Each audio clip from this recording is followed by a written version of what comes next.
All sports, all plays.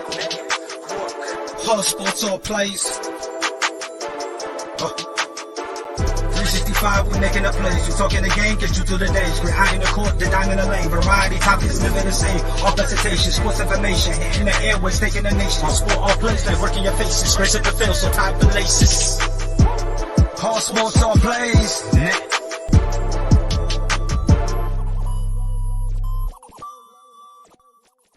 What is going on, everybody? We are here again, back for another episode of Pros and Joes, where this season we're talking friends or foes. Special edition. We have two national champions in the house tonight. Super excited to have them on. Two pitchers of the 2021 National Mississippi. Gotta say it. State Bulldogs. Gotta let them hear it. Gotta let them hear it because the fans are still going crazy. Mississippi State Bulldog pitchers Preston Johnson and Houston Harding. Welcome to the show, brothers. What's going on, man? What's up? Man, we're just doing our thing. As always, you are hosted by Jim How y'all Cross. doing? I am Mike Hughes. Preston, welcome back to the show, brother. I appreciate seeing you again. Haven't seen you in a while. Really quick, I want to start off with you. The holidays, Christmas, New Year's, everything. How was everything for you? How was your experience throughout the holidays this year?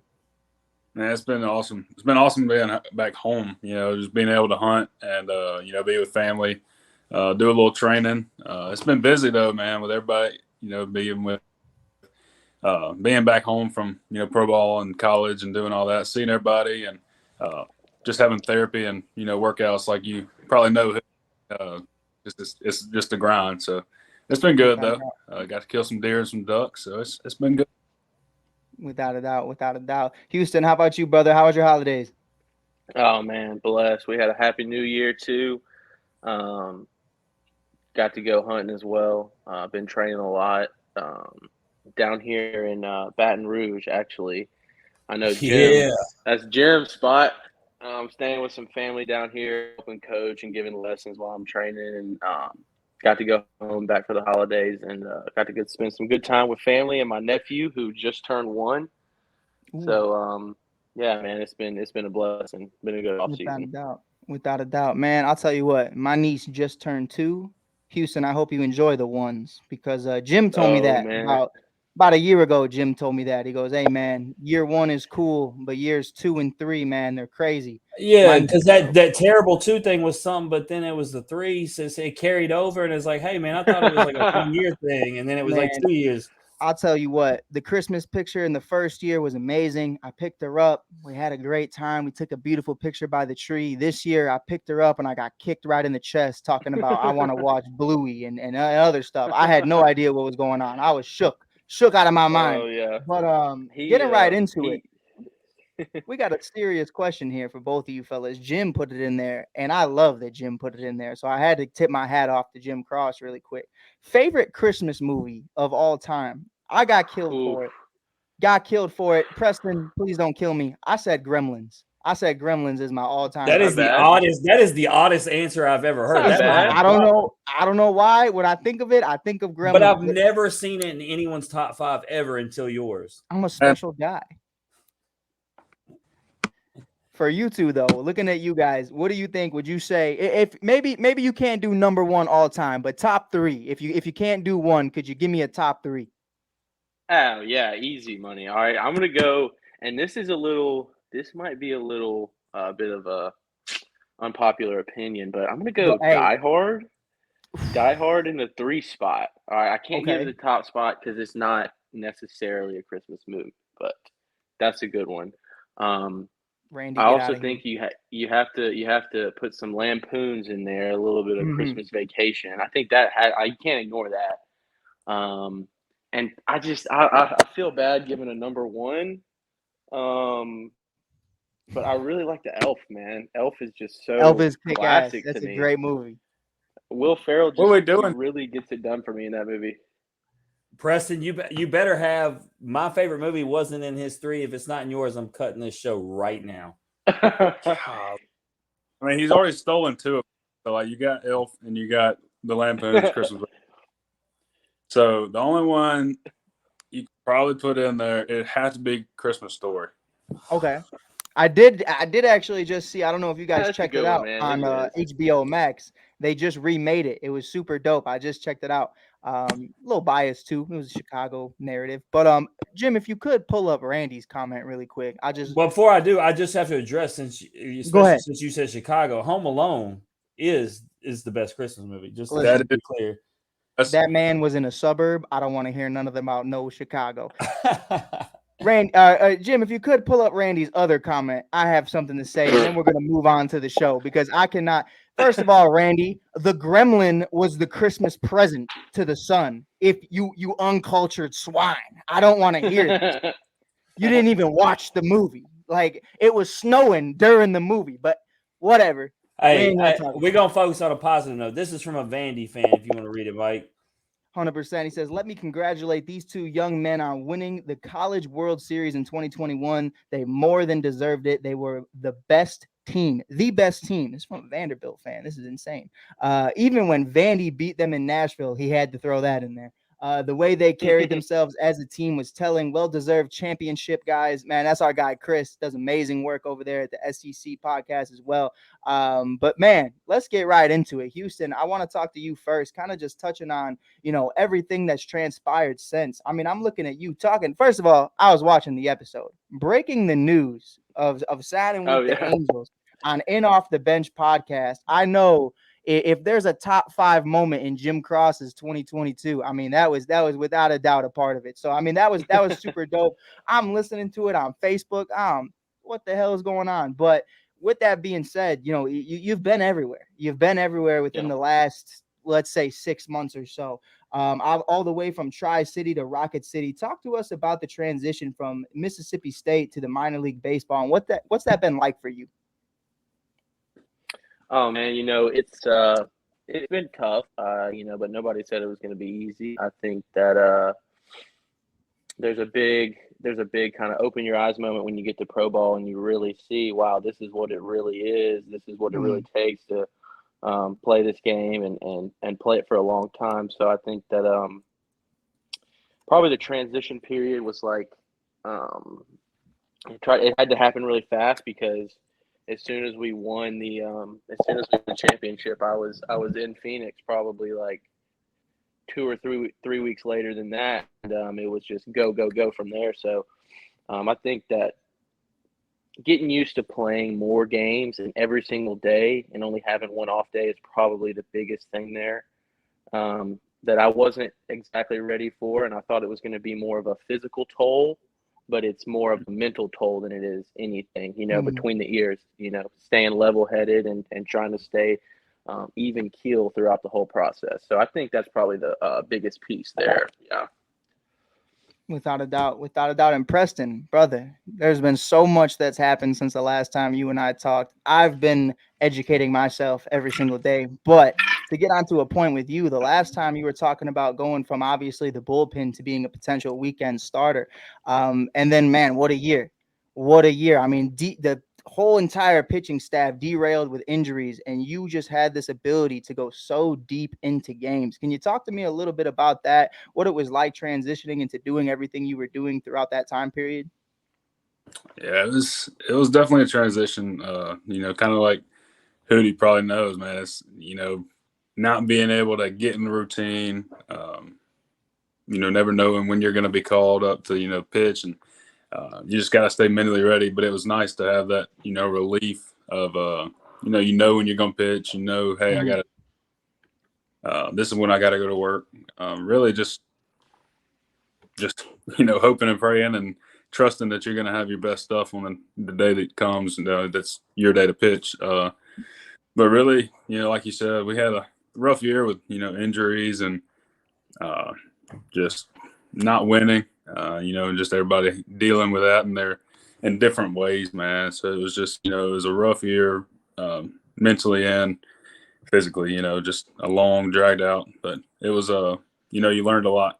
Just like Hooty said, the transition to that is a lot like the transition to pro ball, and man, it's mentally taxing, and you really find out who you really are. Preston, let me ask you, because you talk about who you are, and you're an absolute dog. I mean, I was at obviously multiple games. How many games, if possibly off the top of your head, did you go 100+ pitches this past season? Whew. Too many. And that was my thing, because you were willing to keep on just pushing, man, because like Mike was alluding to, obviously with the injuries and lack of bullpen depth, it was you out there. You had to keep carrying, and man, I applaud you for it, because like I said, I was at multiple ones, and I saw you out there laboring, but man, you would keep on grinding and get through it. Preston, I do want to ask you though too. You said what, Houston? I said you're gonna have to drag Beef off the mound, man. He gonna stay out there as long as he can. Without a doubt. But I do want to ask Preston, because obviously I'm talking to a guy who has the mentality of a national champion. So I already kind of know what your answer is going to be. But when you step up to the plate with that challenge, is that something you're positive about? Is that something that when they tell you, hey, listen, we want you to transition into a full-time starter, we want you to go deep in the games, is that something you're kind of like, I would rather, if you could, let's say the scenario is perfect, everybody's healthy, would you rather have stayed in the bullpen, or what was really your end goal for the season? Or are you just not afraid of the challenge? Look at him, Jim. I think Hooty can answer that one really good, and that was man. Come on, man. That's every kid's dream, to be starting on Friday night in the SEC. Man, I literally got chills right now. Thinking, 100%. Definitely a blessing from the Lord, to get that, especially in a place like Duty Noble. So, like you said, man, just starting was always the dream, always the goal for me and Hooty. So we both accomplished that, man, and that was meant a lot to me and I know him, and just being able to go out there and prove yourself. And hey, we're JUCO boys. We love a good challenge, and that's what I was fixing to say. The way you two mirror each other, the fact that y'all both are Mississippi JUCO boys, the fact that both y'all were in the bullpen at one point and became weekend starters, it's kind of wild the way y'all mirrored each other's seasons. Yes. Without a doubt, it's in Chicago, it's a very that type of mentality. Everybody's trying to do the best they can to get to the game, and a lot of people try it. But for you two to be able to do it, and not only that, but end up doing what you were able to do, getting drafted. It's so incredible, man, and it's great to see. Out of the two to do it, Jim, I think I have to say, like, these two are some of the most deserving cats to do it. The nicest dudes. The pressure's on these dudes because they had to come behind Will Bednar, who has ice water in his veins. You know what I'm saying? 100%. Yeah. 100%. But Preston, I do want to talk to you about it. We kind of mentioned it on In Off the Bench not too long ago, but obviously drafted in the 7th round by the Baltimore Orioles. We never really talked about what that was like for you. So where were you in that experience? Who were you with, and how did you find out? So I was with my family, just at the house. Not really a big thing, just my parents, my sister. And I think I had a buddy over here that I think the only reason he was over here is he was helping us work cows that day. And we got just in time to walk in, to watch the draft, because I was hoping and, talking to some guys and hoping to go in that 3rd or 4th round. And that's what, I was kind of expecting. And unfortunately didn't get a call until I guess the 5th round, which I turned down. And I was kicking myself the whole time because I was Is it because it was the Cubs and you didn't want to go there? Wow, that is insane. It's because it was the Cubs. Say, breaking news. Too cold in Chicago, man. But, no, it was and not a cow for miles. It ended up being crazy. Yeah. So yeah, it ended up being a blessing. Got drafted by the Orioles, and dude, I love the guys, the coaches. I got some coaches and actually some teammates that hold me accountable in my walk with the Lord, and I couldn't be happier, man. It was where the Lord knew I needed to be. So Preston, I am going to ask you though, because now Jim is going to make me lose every ounce of sleep that I know I need tonight. If you don't mind, and if you don't want to talk about it, it's fine. But what was that team? Preston, was it truly the Chicago Cubs? Because if it was, I'm not going to be able to sleep this week. It wasn't the Cubs. It was actually the Astros. Oh, beautiful. He didn't want to play with Drew Gilbert. Nah, 100%. I wouldn't either. I'm still home run. He he definitely took a win away from me, man. I was like, golly. Right. But for you, Preston, is that more of a strategic thing for you, where you kind of look at the situation of the Astros right now, and their World Series set, everything is, the foundation is set right now for, it's very hard for a guy to get kind of on that complete roster. So is that kind of what goes into turning down a deal like that? Just more opportunities? Opportunity, and just, like everybody knows, I mean, it's financially, decision wise, and it's Right. just and he's I a guess good me and my Christian agent man, and he talked, doesn't and believe we in cheating like you. Yeah, cheating's insane, isn't it? Yeah, my man doesn't do that. 100%. I heard they gave Drew Gilbert his first pair of gloves, and it was just like on Home Alone 2, the Sticky Bandits. He was just out there going crazy. Drew, Come on, hey, I man. can't wait till Drew's coming on here soon. I know, and I'm, and I'm what? going to I'm tell him hoping he everything sees you it. said. Yeah, I hope he does. You know what? And you know what's going to be the craziest part, Jim? He's going to go like this. He's going to go like this when he comes out. He's going to show me them sticky fingers. But hey, I do got a question, because Mike's going to talk to y'all more about the minor league stuff. But I do have a question, because you were talking about teammates Preston, and the Tennessee thing made me think about it. Did you get a chance to throw any with Connor Pavoloni, before getting injured? I didn't. I don't even think I ever met him, actually. Oh man, you talk about iron sharpens iron, and talk about a good Christian, respectable dude. I hope that y'all do get to spend some time together and cross paths. Jim, could you imagine going to dinner with those two? Who's paying the bill? Man, probably me, because they're such nice dudes. I couldn't let them pay for it myself. Honestly, you ever seen that video in The Office where they're all pointing finger guns at each other and they're going crazy? That's literally what those two would be doing. But you know what? It's a perfect segue, because the nice stuff's going out the window. This show's called Friends or Foes for a reason. We're gonna get into a little faux action. We're gonna see if y'all can match the energy of Hatcher and Cameron James, because them two didn't hold anything back. Now the good news is, I will tell you boys, they attacked a certain pitcher, and it wasn't you. It was Landon Sims. So the good news is y'all off the hook on that. They had a field day with Landon. But I'm gonna ask y'all some questions. I hope that y'all will be brutally honest. If not, you'll be boring like the LSU guys were. I hope they don't hear that, because those are my guys. But anyway, all right. So I'm gonna start. We'll start with you, Houston, on every question. All right. If you could pick any former teammate to strike out in the show, so not in the minors, you make it all the way to the show, on the big league stage, you can pick any former teammate to strike out first. Who is it? Oh, that's a good one. Golly, that's so tough, man. I'm glad you're going. Any former teammate? Oh my gosh! Just say Tanner Allen. Don't lie to me. I don't. You didn't even like that. Probably, honestly, probably Rowdy, because he likes to talk the most. He likes to talk the most trash out of anybody. All right, Preston, Probably who we Rowdy. got? You got a second to think about it. He said Stoplight Jordan. Who you got? I'm gonna have to go. I'm gonna have to go first from now on. He keeps stealing my answers, because I was gonna say Rowdy. All right, so if Rowdy's off the table, who's next up? Dang it.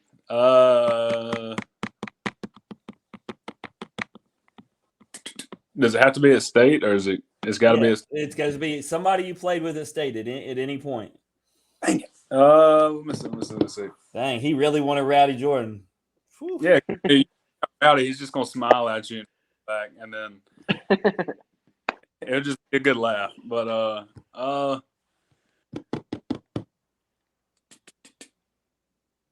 for pride reasons, I'd probably have to say Luke Hancock.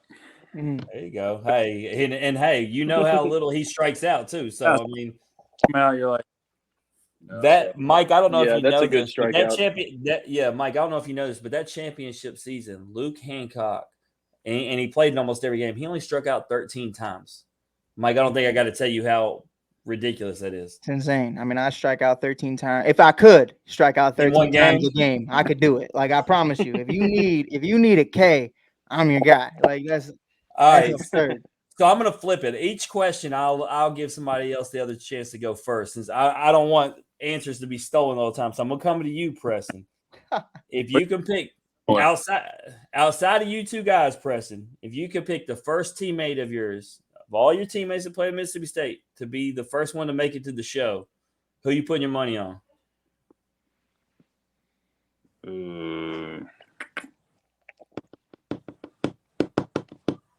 Does it have to be a pitcher? Could be anybody. My money's on a pitcher, though. Mm-hmm. I'm gonna have to go with a hitter on this one. I gotta say TA. That's a good one. TA. I think he's gonna get a shot, man. I really do. I mean, National Player of the Year. How he handles the bat. I mean, that's second to none. So I mean, I gotta go with TA. I mean, I'm 38, almost 39 years old, and I cut my hair. Damn, Jim, you are not 38. I'm sorry. And I cut my hair. Randy and Daniel will vouch for this. I cut my hair like TA just for fun, and he's a college kid. And when he's coming for state, and I was like, I just want to rock the TA. And then I showed him, and he was like, my guy. And I was like, I felt cool in the moment because TA acknowledged it. And then I realized I cut my hair like a 21-year-old dude, and I was like, you know what it is, though? I think that's why I'm so shocked that you're 38, because Jim has not missed a beat. Jim is still with it. Jim can recite every single line to a Lil Baby song right now if I asked him to. Like, my guy's cutting his hair. He's still at the gym better. He's at the gym better than I am. Like, I got to give you your flowers real quick, man. So I got to address this question, Chris. Neither of them played with Jake Mangum, because that is the beauty of these two guys' story. They are JUCO transfers into Mississippi State, so they did not do their 4 years there. That's what's amazing about their story.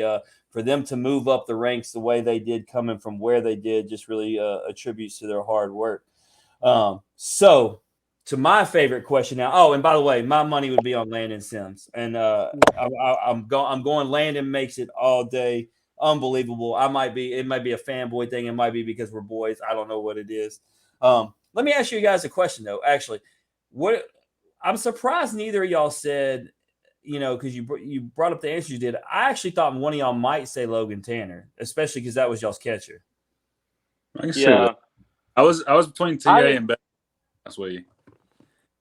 I'm going Jordan Westberg right there. I think he will be the first one to big league it. I got to play with him in 2020, and he's without a doubt the hardest worker I've ever seen. And I mean, he shows up before everyone and leaves after everyone, almost every single day. And so he's a guy that I look to make it to the show very, very soon, like probably within next year or the year after that. No doubt. And one of the beauties of asking these questions, though, we tease and mess. They're all solid answers because all you guys, you made it there for a reason. You got drafted, you got signed, whatever the case may be. And, obviously we've seen what you did on the field at Mississippi State. So there is no wrong answers. But this next one is my favorite one. All right. So starting with you this time, Houston. Who hits better bombs? And for you have a little bit of a different option because Preston played with a couple bombers after you this past season. But, for you, from the guys you play with, who hit the best bombs? Who did you admire when the ball left the park the most? That's really good because they all could really, really do it. I just think that for that year, and that's so tough because it's between, in my head, it's between TA and LT. Like Logan Tanner had some crazy home runs that year. His oppo tacos are unreal. The amount of opposite field shots that Logan hits is unreal. It's funny and it's beautiful to me watching Logan Tanner pimp a home run. I laugh, but I'm in awe at the same time. It's one of those deals when TA swings, it's just, it's such a pure stroke and he hits the ball so hard. But Logan Tanner, he's such a clown. He just makes me laugh, but he's also so freaking good at baseball. A funny note because you bring up the bat flip. So, obviously y'all know I spent a lot of time with Greg James, and he's so annoyed with the Tennessee guys and the way they act. And, he teaches Cameron to act a certain way, and that's why you haven't seen Cameron. But he loves Logan to death. And so, he was talking about the Tennessee guys and the bat flips. Well, our video guy, Logan, is one of the 6 or 7 guests that we've actually had our video guy make a video of. And in that video, he bat flips like 4 or 5 times. And a couple of them, he launches it. And it was like, Greg, let's not be biased here. Lotan's throwing that bat up too. So let's not get it twisted. But for you, Preston, there's a couple guys that get added into the mix that Houston didn't play with. There's the Jaeger bomb. And then there's Hunter Hines, who hits absolute scuds. So for you, who is it? You already know. I mean, I got to go with Hunter. I mean, that's you give him 5 years. I bet 5 years he'll probably be in the league. So let me ask you this question, Preston, because he was actually a recent in off the bench guest, and he said his mark. Man, I've actually never met somebody who sets goals as high as him as any guest we've ever had, Preston. I kid you not. He was upset, Mike, and this will be the first time you've heard this.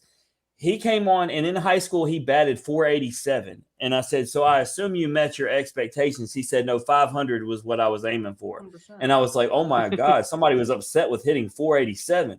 And so anyway, he says it's 25-plus bombs or bust this year. So with that, is he meeting that expectation, Preston? Is he hitting 25 or more? That's a lot, man. That's a lot, man. That's a lot. He's going to be like. Well, think about it. He had what, 18 last year in his freshman campaign? It's unreal. Like, it is unreal how that ball comes off of his bat as an 18-year-old or 19, however old he was, man. Like, it was unreal watching him hit the baseball. And, Preston, I'm gonna put it in terms like this. You're on FanDuel right now. You got to pick the over under 25. Are you safely betting $100 on the over, or are you what? What are we doing here? All right, tell me this: is he gonna miss a game? No. Definitely over 25. All right, that's all I needed. He'll hit over. I don't even know what the average is, but he's gonna hit over 25. The Tennessee boys felt confident in betting on Blake Burke because, ironically, Blake Burke came on the show and said the exact same number. I guess that's the target number for these Bombers is 25. So. I think it has to be though. And then Tommy White told me he was hitting 30 on his episode, so he's really putting it up there. Preston, hey, clip that right now. Clip that reaction right now. Preston is now a meme. So a lot. Yeah, well, and he's got. Hey, I told my man Tommy, hey, because as an LSU fan, I obviously want that, but I said you in the SEC this year. This is a whole different ball game. But so let's talk about current Mississippi State. Obviously, we'll start with you on this one, Houston. Pitcher you think has the biggest season for Mississippi State this year? Sure. Probably. I want to go. I'm going to go Parker Stinnett. Ooh, I like it. Parker Stinnett or Casey Hunt. One of those two. Solid answers, Preston. And that Texas kid that transferred in is going to be good too. Yeah, I can't pronounce his name off the top of my head. I always have to look at it, read it. I'm interested to watch the kid who can throw with both arms. I need to see it in person ASAP. You never met me before, man? No, you ain't slinging it like this cat. Both arms. Hey, I'll give you a good 40 on the right side. I can't lie to you, man. Come on, Peyton Corners over here. Just don't hit it. It'll go out. Just don't hit it. So for you, Preston, who is it? Especially because you just left a lot of these guys. I'm actually thinking a specific answer is probably coming from you that wasn't either of those. Yeah, you know who it is, which is hard because you got some good guys like you said, Casey and Parker and a bunch of transfers. You got the kid from Northeast at those freaking upper 90s maybe. But I'm gonna have to go with my boy Cade on this one. Him and. I was in between him and Parker, to be honest with you. It's a solid answer. I mean, you know what you're getting out of Cade every time. He's super consistent. He's going to throw strikes. He's going to compete, man, and it's good stuff. It's really one of those things that gets lost. We talk about y'all when y'all were in Omaha with Cade. Remember Cade was hurt for more than half of that first season. And he comes in and starts pitching towards the end of the season, but most people don't know. And obviously I was there for the whole run of Omaha, even the night where he pitched against Texas at 1:15 a.m. If y'all remember, Cade came in and pitched. And that was the only reason I stayed out there. I was so tired. My son was asleep in my arms. I was like, man, I don't know if I'm going to stay through this whole rain delay. And then Cade's mom said Cade's still going to pitch when they come back out. I was like, all right, I got to watch Cade. But, low key, I think he had 4 scoreless innings he pitched throughout in 4 different games in Omaha. And so that's when I knew, I watched him in high school, obviously at DC, just right down the street where my daughter goes. But I watched him, in Omaha, just getting that short work. And then he comes in, obviously, last year to be in a Sunday starter. I knew Cade had the stuff and he has the confidence. So I look for a big season for him for sure. As far as hitter, Preston, it may be Hunter Hines because you just said it is. Who's the hitter you expect the most from? It's in between him and the Ledbetter kid. I've heard a lot of good things about him. But I'm definitely going to have to go with Hunter. I mean, Hunter's top 3 hitters I've ever seen in my life. So I mean, I got to go with the youngin. So he's going. I think he's going to have a breakout year right now, and he's going to open some eyes that, if not are already open, are going to be wide open now. So, Hooty, give me a different answer. You've been paying attention. You looking up the roster right now, aren't you? I see. No, I'm going with Hammer, man. I'm going with Hammer. Come on. Yeah, he needs a bounce back season. Campus. Yeah, when we talked to him recently, he's looking forward to a bounce back season. Last year, just uncharacteristic of him. So I think that is absolutely a solid answer. I don't expect back-to-back seasons where he struggles at the plate. This is going to be a fun one. This is where we get to a real faux question. Who do I want to ask it to first? You know what? I'm coming to you, Preston. Come on. Who's got a better nickname? You or Houston? What's better, Beef or Hooty? Gotta be Beef. It's got to be Beef. I don't know, man. I'm a Hooty guy myself. I'm not gonna lie to you. Houston, I mean, I know you're gonna stand up for your own name, right? No, I mean, I love Hooty. I've just been called Hooty my whole life, so I'm super used to it. But when Preston got on campus and, everybody tries to find a name for somebody. So, I was already Hooty before I got to Mississippi State. I think that Preston really came into Beef when he got to Mississippi State. So, I'm going to have to give that one to Beef. Sure. You know what it is? You know what it is for me though, Hooty? I think when you look at it, it's like Beef is intimidating. Like if I saw Beef's coming, it's kind of like Debo when you look at the Friday movies. You're like, that's Debo. Hooty, it's like, oh, that's Hooty. It's all love. But when I hear Beef, I'm like, there's the best pitcher in the nation right there. Don't talk to him. Don't sit next to him. That's Beef. Well, the funny part about the intimidation with Preston is, so we talk about, he's a man of faith. So you see him with his hat every game. He does the same ritual. He's sitting there praying, but then he turns around and stares you down. And it's like oh my God. Like they always talk about flipping a switch on the mound. If there's anybody I've really seen flip a switch, it's Preston, because he goes from just that nice guy with that nice soft look and then turns around and stares you down in the eyes. You're going against Beef and God. I don't want to mess with it. That is terrible. Absolutely, man. He's we used to room together. We roomed together on the road and in Omaha for 2.5 weeks, man. Whenever we would be in the room, he's teddy bear, nicest guy you ever talked to. And then when he gets on the mound, it's just like a completely different guy. 100%. Yeah. I never get Hooty to come cuddle with me though. Preston, what I'm hearing is Beef and Hooty were trying to get booty. That's what I'm hearing. That's what's going on. No. Try to get none of that. Make just one big one, but he wasn't for it. Wasn't in the cards, man. It just wasn't in the cards. But look at how much of a nice guy he is. Didn't force anything on him. Just a great guy. Let me tell y'all something. Beef used to sleep in his birthday suit on the road. So if you think we getting in the same bed together, you're crazy. That is the only way to sleep. I mean, hey, my man, he would drop him and hop into bed. Man, hey, they gave us what we asked for, Mike. Content that nobody knows about. Where we getting it? And hey, whether they wanted to know about it, I don't know, but they got it. Is all. Yeah, I'm sorry if y'all didn't need to hear that. I'm sorry. That's TMI. I apologize, but that's it. All right, well, Hooty, coming to you. The answer to this question is easy, but I got to ask it because it's fun. Who wins the series between 2021 Mississippi State or 2022 Ole Miss? Oh, I'm going to go 2021 Mississippi State every single time. But here's the thing. Yeah, okay. You knew I was coming. I was going to say, obviously, you're going to say yourself, but I was going to need a why. Here we go. Okay, here's why. All right. 2022 Mississippi State didn't make the SEC tournament. Mm-hmm. All right. And they won the series against 2022 Ole Miss. All right, 2021 Mississippi State also won the series against 2021 Ole Miss. So I just got to ride with my boys on that. Shout out to all my boys on that team that won. I love you to death, but I think we're snaking that dub.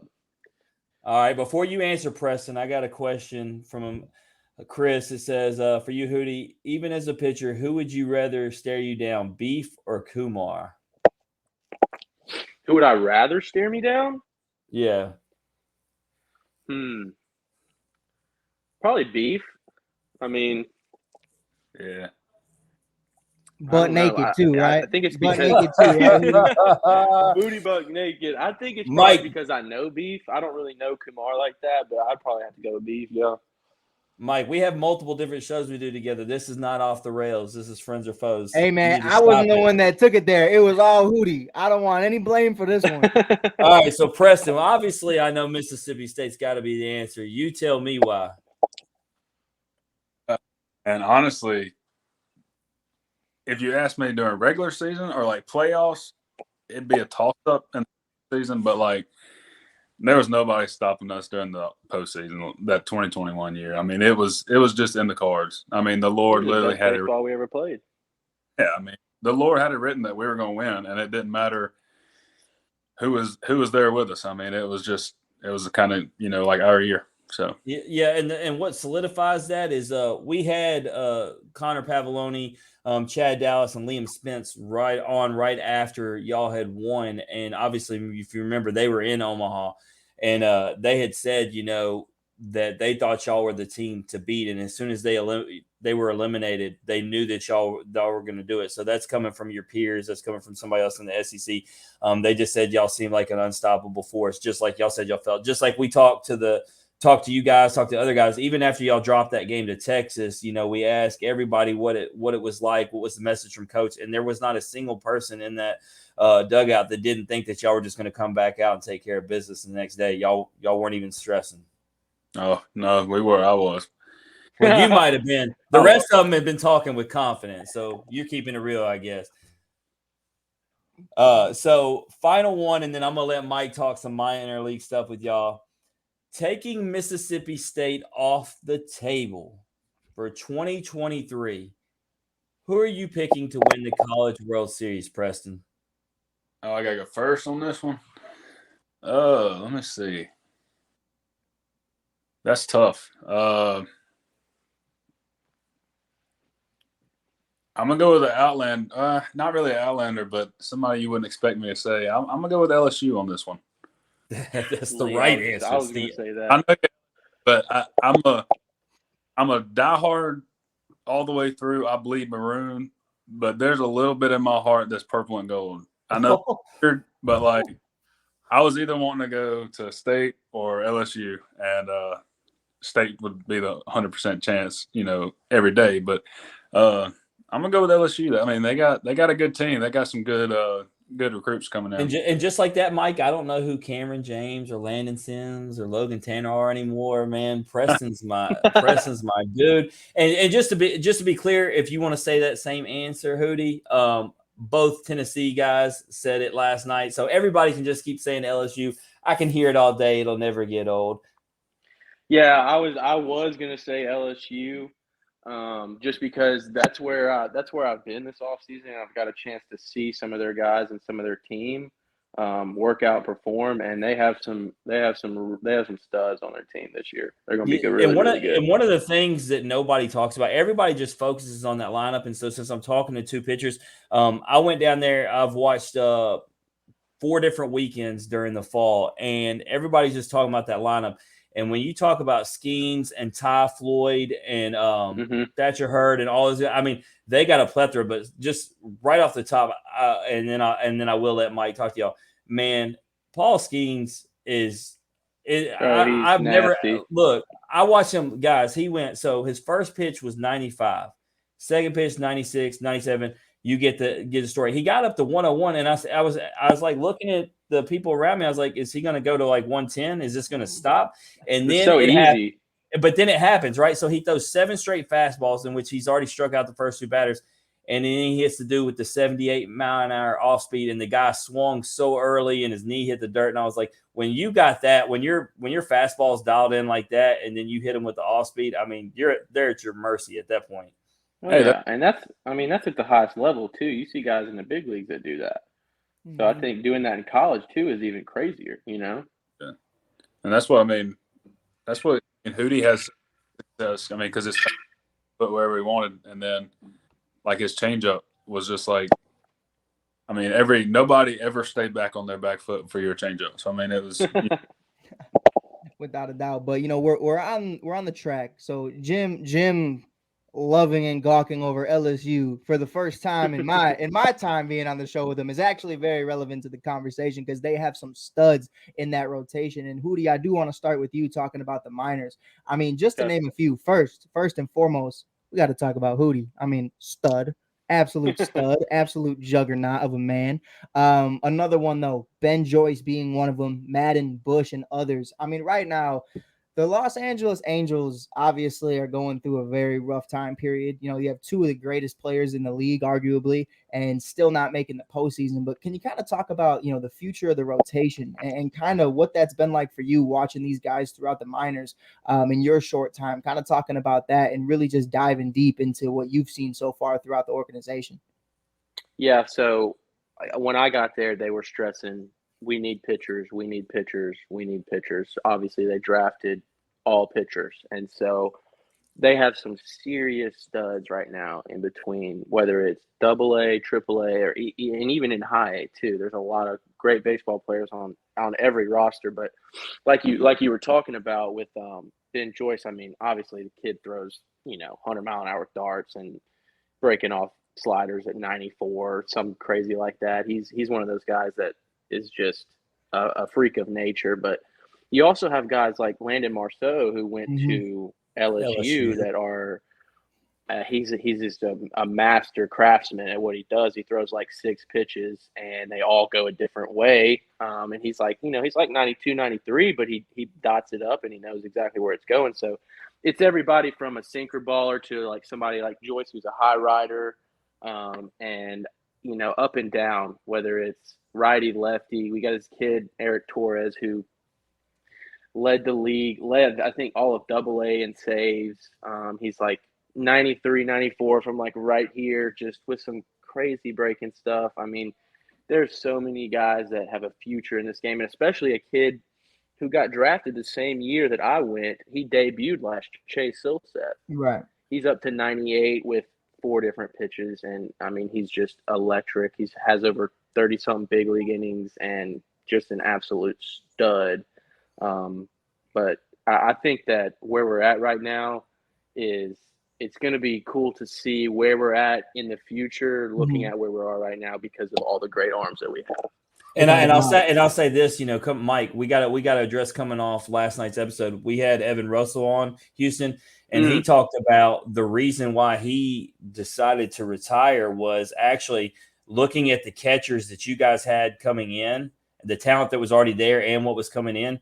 He said he did not see a place for him. He said there was too many talented guys. And so not even just talking about the arms, but I mean, he sat there and talked about the guys at the catcher position. He said, I'm 24 years old and they got 17, 18-year-olds coming in there that are better than me. And he's like, so I know that my time is up. And so he went ahead and decided it was time to roll out. And that's, Hootie, you might have missed that one. That's when I generously offered him to have a role on the Chicago Cubs because Jim is a criminal and stole Wilson Contreras from him. I don't work for the Cardinals. You're still a part of it. You know what's crazy? He's the guy in the car who drives off. He's the getaway driver. Hey, I didn't go into the bank, but I definitely was a part of it. Yeah. I'm still feel some type of way. I do not care. Like, I'm upset. The only reason I can be considered dirty, Mike, is because what we were actually talking about, like this hat, me showing up to different ballparks with different apparel, rooting for different teams because I know the players. As a matter of fact, Preston, Houston, this hat has an epic story, and there's a funny picture. It's me, Elko, Leatherwood, the boys right after this past season, Preston, when y'all beat them in Swayze. I happened to be walking down the street, and they had all been on the show. and I'm wearing the Mississippi State hat, and I did not want them to know that I was inside Swayze rooting against them. So I literally tossed the hat in the bushes, and so there's a picture of us.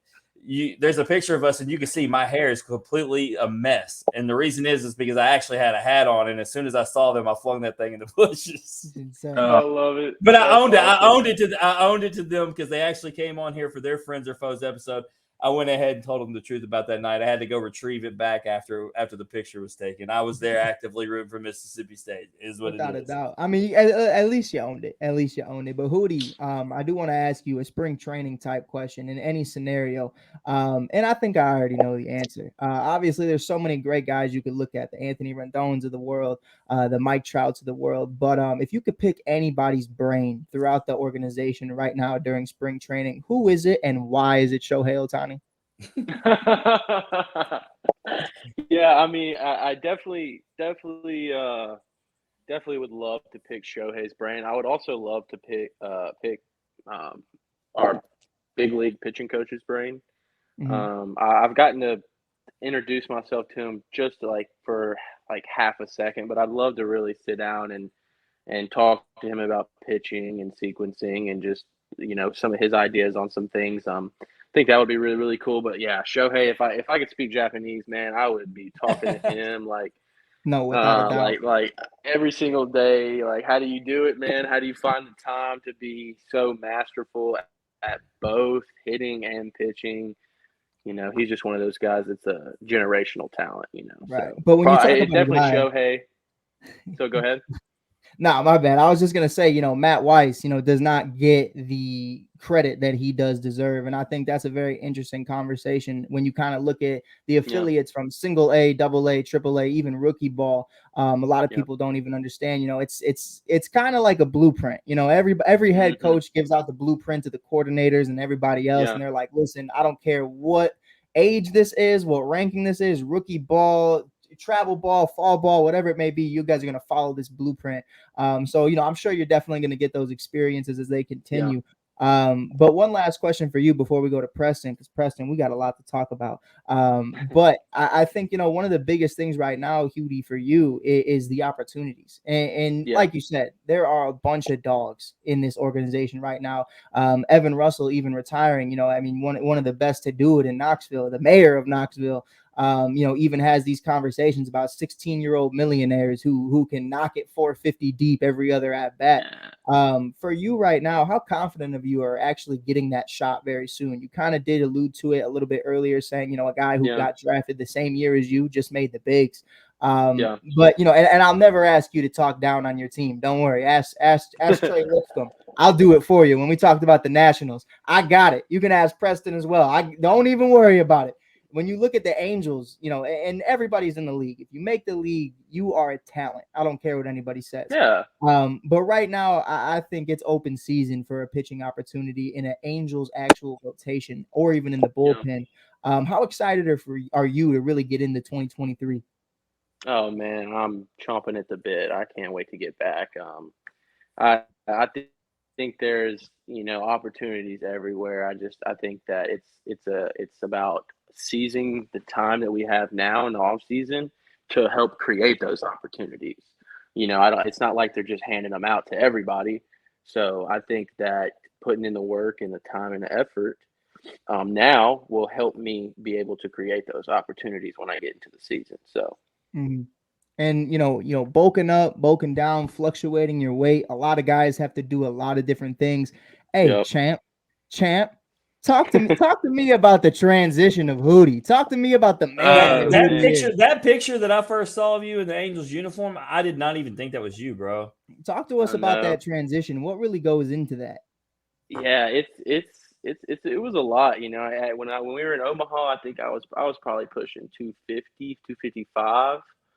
And then I got to Arizona, and they were like, "Yeah, we're gonna need you to get back down a little bit." So that off season, I really went hard for as far as like losing weight, and now I'm probably like 235-ish, right around that area. It goes up and down between 230 and 235. But I feel better. I feel faster down the mound. I think that that was probably the ultimate goal, was just to get some of that that love muffin out of the way so I could get moving a little bit faster. Well, there's something to be said about that, because I messaged you about it, Houston, to keep it Mississippi State. Mike, you're not maybe familiar with him, but Keegan James, who's in the Rockies organization, who pitched for Mississippi State a couple years before these guys, he lost 25 pounds and it completely changed his game. You know, he sat there and talked about it when he came on. And so it's amazing for me as a guy who didn't play baseball and didn't pitch, so I don't really understand it. But just being able to talk about how, you know, it changes everything that you're doing and your motion and your agilities and everything. And so it's a cool thing when you talk about that transition. Without a doubt. Absolutely. And, you know, Preston, for you, man, I mean, the last time you and I talked, it was a nice roster. I'll say it was a nice roster. We talked a little bit about Adley. We talked about Cedric and a bunch of other guys. Looking at the draft this year, I mean, the Orioles just hit it. The Orioles hit it every way they could. I loved it. You look at Gunnar Henderson, Grayson Rodriguez, Jackson Holiday. Pardon me. I don't know if he goes by Jack, but I assume he does. I was gonna say, man, y'all like tight. You calling him Jack and stuff? I can call him what I feel like. But you know what? I do think this though, and Preston, this is a conversation for you. I know this is a ways down the way.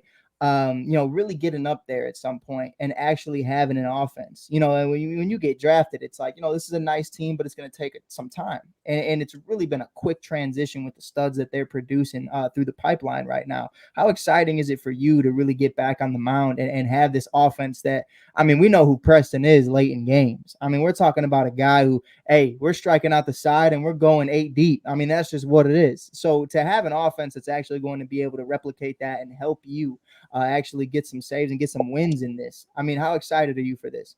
I mean, it's definitely a confidence booster. I mean, any pitcher knows that, you know, you got guys that can put up some runs. It kind of gives you relief. And that's, you know, one thing that me and Hooty did have in the national championship year, man. We had some dogs at the plate, and some guys that go out there, and they weren't afraid to swing it. And it worked out for us, man. So, yeah, going into that, there's some guys on the Orioles that they're gonna be young superstars for sure. And you know, they just got Adam Frazier, state boy. So I mean, it's gonna be a good team. I can really see, and you know, I'm really confident they're going to turn the Orioles franchise around. So I'm ready to be up there and get the opportunity. And listen, we got a serious conversation that we're going to talk about. Last time we were on here was a lot more lighter because apparently that I am incompetent of understanding the medical diagnoses of the UCL and so many other parts of the body. But like I said before this show started, I've been watching Grey's Anatomy the last 6 months, just waiting to see Preston again. And unfortunately, hearing that news, obviously you undergoing that and Tommy John surgery, what's that been like for you? Obviously, you already knew, what it was and the conversations of that. And medicine has gone so far with what that is. I mean, guys are coming back better than ever. So what's that transition really been like for you? And where are you really at in the rehab process? Going back to when I tore it, it was my first batter, as a pro pitcher. And it was one of those things, that in the moment I'm like, man, this sucks. Cause I'm like, first of all, embarrassed, coming out of the inning of my first, professional debut. And then, it's kind of sad, you're like, crap, man, this is just, you finally catch a break and then it's just, you feel like the whole world comes down on you. But, after a lot of thinking and a lot of, evaluating, my life and everything, it's really been a blessing. If I'd have done it, months earlier, at state, then, I probably wouldn't have got drafted or could have done it later, and just kind of just prolonged the inevitable. But, like Hooty said, with, getting your body right and, trying to get that advantage of, losing a little bit of extra pounds. It's really been a blessing for me because the Orioles kind of did the same thing with me. They were like, we kind of want you to get down a little bit. So I've lost like 18 pounds and I'm trying to get down like 15 to 20 more and then put on some muscle. So it's really been a blessing to, stepping into that pro arena and really having like almost year and a half to get my body in the best shape that I can, just to get in the best possibility of what I can do when I come back. Like you said, If you lose 18 to 20 more, can we call you Beef anymore at that point? I don't think so. I'll still be, I'm like right 250 right now. So based upon the underwear story, I'm gonna call him New York Strip anyway. So let's go. Jesus. Hey, yeah, you're saying I'm crazy. But Preston, I do want to ask you, there's so much that goes into that and really just the workout process. And, obviously, hey, 5 to 10 pounds, you'll be all right. Go for a jog, man. I mean, you'll be fine. Stop eating, do whatever you got to do. But 15 to 20 pounds on top of trying to lose another 15 and 20. Obviously, you can't lift the way you want to. What really goes into that? Is it really just diet based and just cardio? Really, I'm not even doing any cardio, really, to be honest with you. Most of it's just high intensity workouts with like explosive running, and diet is definitely the biggest key. Like I'm losing weight, but I feel I'm stronger right now than I have been probably my whole life. So it's right. I'm feeling really good. So it's just kind of got to get the arm going again and see how it feels when it comes back. So right. Let's see. For someone who has not had a tear in surgery, does Preston have any advice for younger pitchers in terms of shutting it down if they don't feel right and keep pushing through?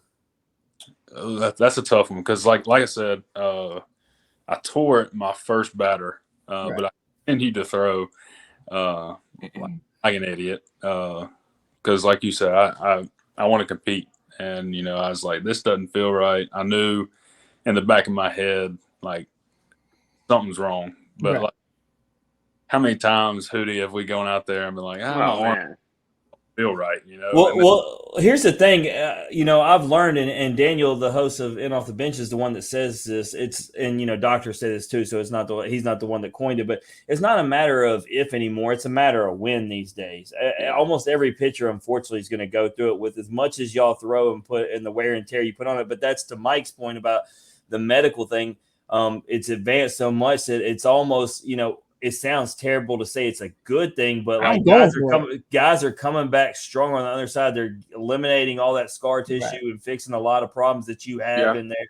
Like you said, you just hope the timing is right. Preston, for you, it wasn't, but you was wishing it was earlier. But nonetheless, to your point, you're going to come back even stronger with that. Like, where are you at on this timeline of recovery? So right now I'm about 3.5 months out of surgery. So I got like a month and a half left until I start throwing. But just to clarify, I was pretty glad that when it happened. Oh, dude, you got to be. You're like, all right, well, not on the first pitch in the minors, bro. Now I'm hitting 100. That's what I would think. I'd be like, oh, we're good. I could already see Hooty's face. I actually felt him during that. I actually felt him during that story when he talked about how he felt silly, because I'm anxiety driven. If I would have got hurt on the first pitch, I would feel so embarrassed. Like, I wouldn't even know what to do. Like, I'd be like, this is my first pitch, and now I'm walking off. Everybody looking at me like, man, this kid came out here through his first pitch and he's hurt. Preston, I don't even know. I don't even think we had that conversation the last time. You still don't got me beat, brother. I mean, you went out like a warrior. You made it to the minors. My first year, senior year, I got a scout looking at me. We will not name the school because obviously they did not offer me anything. I'm leading off. Everything's sweet. I look at the ump. I go, today's going to be a good day. Boom, 88 straight to the dome. I'm out, knocked clean.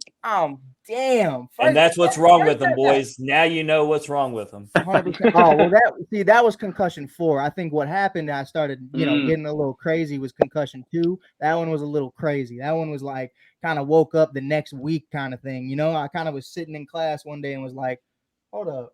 This is life, but Preston, back to that original comment, I do really like it. I played high school ball and JUCO ball for a little bit with a torn labrum for 5 years, just because I was so afraid of just not playing. And I also just tore my Achilles about 3 months ago playing ball. I'm just on a roll. I'm just going for it at this point. Like, when I tell you Chicagoans love Derrick Rose, I'm just trying to be him so bad. It's not even funny. But in all seriousness, you make it to the minors. You're a national champion. There's a sense of security in that. So does that kind of make the anxiety go down, that that this organization is going to have your back? Because so many kids, they end up getting these injuries, high school, college, because they're trying to make it to the show. And once you're finally there for that to happen, is it a little bit less off your chest right there for you understanding that they're going to be able to believe in you and actually have your back? I mean, yeah. I mean, like I said, I'm very pleased with the organization that I'm in right now.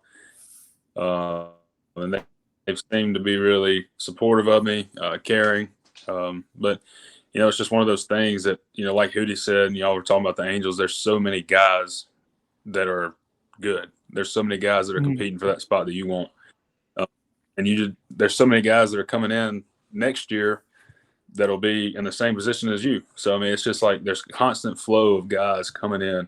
And you just kind of got to trust the process, just say, hey, if it's meant to be, it's going to be.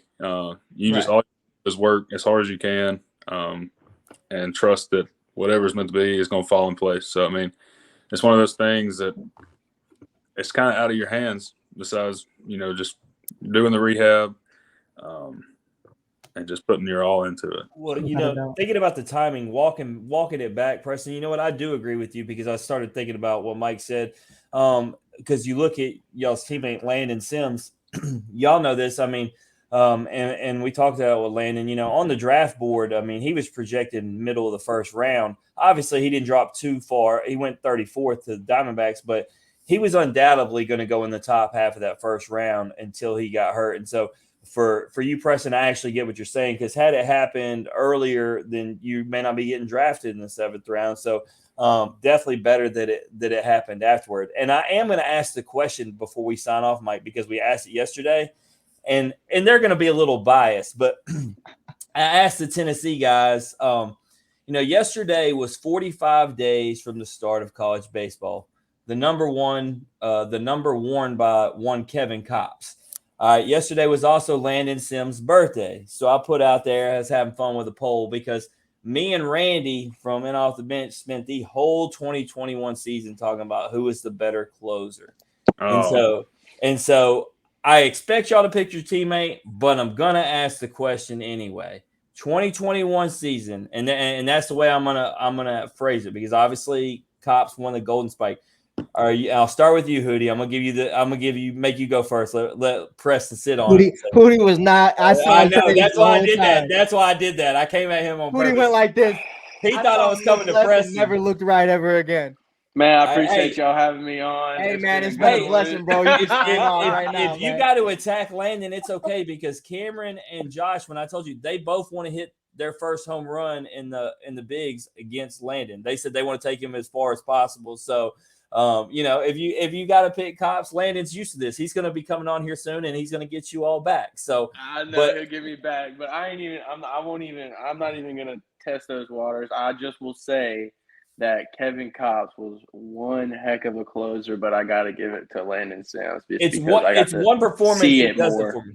It's one performance that does it for me. And y'all can help me, because I was telling Mike the story. Who were y'all facing in the Arlington Showdown to start the season where he came and retired 12 straight batters? Texas.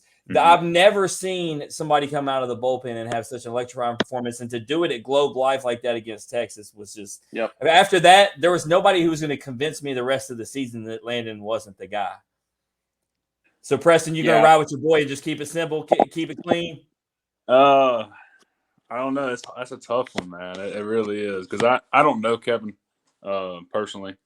I don't know what he is, how he is. But you talk about one performance, and that was one performance of his that got to me was the last one of the year. NC State, yeah. Oh man, it was like he got my respect, because I mean as a fellow bullpen guy, to see him out there and to prove that we can do it too, and to have the performance that he has, and to leave it all in the field, and to see all the Arkansas and the NC State fans posting after the game that that even an hour and a half after the game he's still signing autographs after he just got put out. Yeah. Well, what was amazing was he pitched the day before, or the game that's before, what I was going to say. It's tough, man. I'm gonna have to give it. I'm gonna have to give it to Kevin just because of that. I love it. I'm not gonna tell Landon though. He's gonna have to watch. I want to expose you. That's a good answer, man. They're both the two best of that year for sure.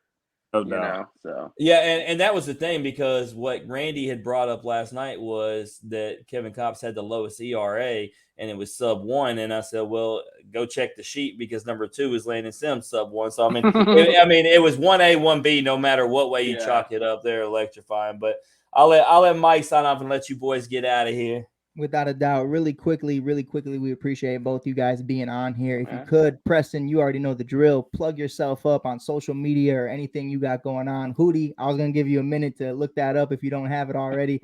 Where can everybody find you guys? You want to go first, Preston? Or? Yeah, Preston, go ahead. What you want? Which one?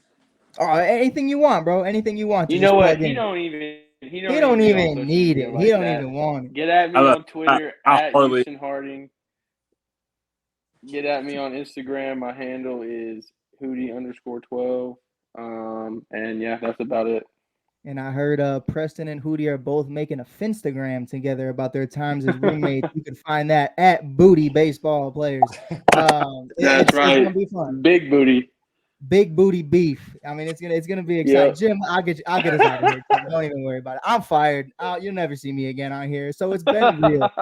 This is another episode. I'll keep you around for Drew Gilbert. How about that? Oh, 100%. We're gonna talk about sticky fingers. Now I'm fired. But with that being said, this has been Pros and Joes. You can also find these fellas on In Off the Bench podcast. If you haven't checked out already, definitely give that a shout. You can find that super easy. It's just like walking outside and looking at the weather. I mean, it's on Apple Podcasts, Spotify, YouTube, Facebook, Instagram, everywhere. 3 beautiful faces. I should be in there as well. We got to talk to Sarah Cross about getting me one of those beautiful pictures. Because I mean, it's amazing picture. If you ain't seen it, I don't know if my wife's talented enough to draw you, bro. That's love right there. Clip that right now. Who's ever editing and producing this, clip it. Jim Cross showed me love. But we will not be having an episode, I believe, next week, but we will have the times and dates ready for you guys as soon as possible. Definitely keep up to date on everything Jim Cross. Jim, can you let the people know where they can find you on Instagram really quick? Man, J Cross 2146. Come on, man. You already know right here. I am the Shy.Kid. You can always check us out. We will be having guys like Connor Nolan, Michael Turner, Taylor Broadway, and Doug Nikazi. It's going to be super exciting. Nikazi, bro. I'm sorry. Chicago I say it as I read it, man. But with that being said, I am Mike Hughes. This is Jim Cross. These are the national champions of 2021. Peace.